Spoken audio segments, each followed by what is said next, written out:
Now let's go to our final step. Let's send out our message. So we're going to go to campaigns and new messages. And here we are. So step one, this is where we can select our group. Let's refer below to the select recipient groups box. We can see the groups flu invite as ours. Let's click on the move arrow and our patients will appear there with their names as the group. Scroll down, hit next, and here we are in step two.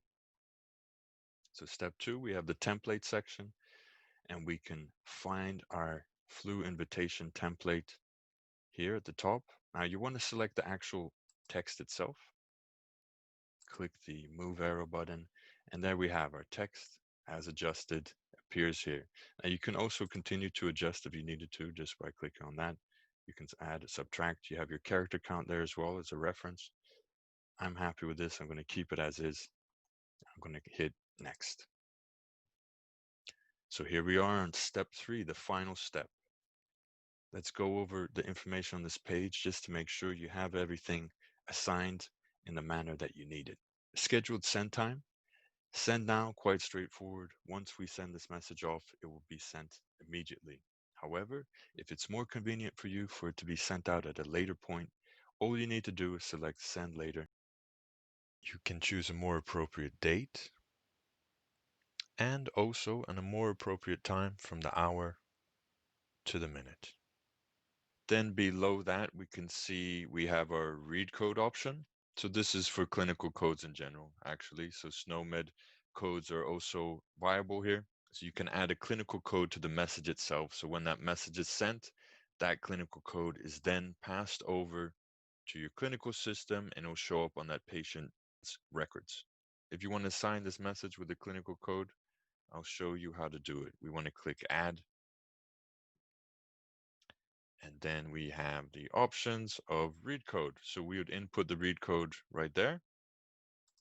I'm going to use an example read code, which some of you may be using yourselves.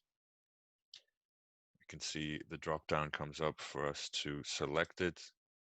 Influenza vaccination invitation first message is the one that's assigned there. So we can see the read code term is filled in automatically. You can do the search in reverse as well. You can input the term first and then the code will pop up once you've selected it. And then here we have the optional section, read code comment. This is just if you wanted to add a extra comment for reference or when the clinical code is sent over, you could input something to the extent of sent by MyGP Connect, just for that extra reference. Okay, I'm going to save. The next optional step is reply email. So SMS responses, they're sent by default to your user account email address.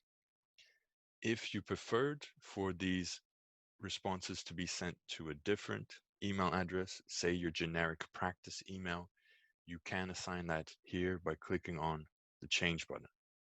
So let's click on change. We have a reply email pop-up box. For me, select reply email. You'll see your email address here. I see virtual because we're in the test environment, that's why, but you'll see your actual email address here. Then you want to choose custom. Then you just add the email address. So I'm going to write in a test practice email there for us. Then I want to click on the plus. Once you click on plus, the email address will appear in the custom email list. You just highlight it, save, and done. Okay, we've looked at everything on this page. Now it's time for the final step. Let's click confirm to send. So we can see now, confirm to send, we get the message confirmation summary pop-up. This allows us just to double check all of our information, check all of our elements since we've created a few elements over our steps, make sure everything looks correct and that we're happy with it. So please reference all of this information. Otherwise, if you're happy to send, all we have to do is click send. There we are. So you'll get the confirmation, your message has been sent. We're going to click OK. And that is it. That's how you send out a seasonal flu message. Thank you very much for participating. I hope you found this helpful. If you need further help sending out a seasonal flu message, you can contact us at help@iplato.com. We have written documents as well, or you can contact our support team directly via the support contact details. Thank you very much.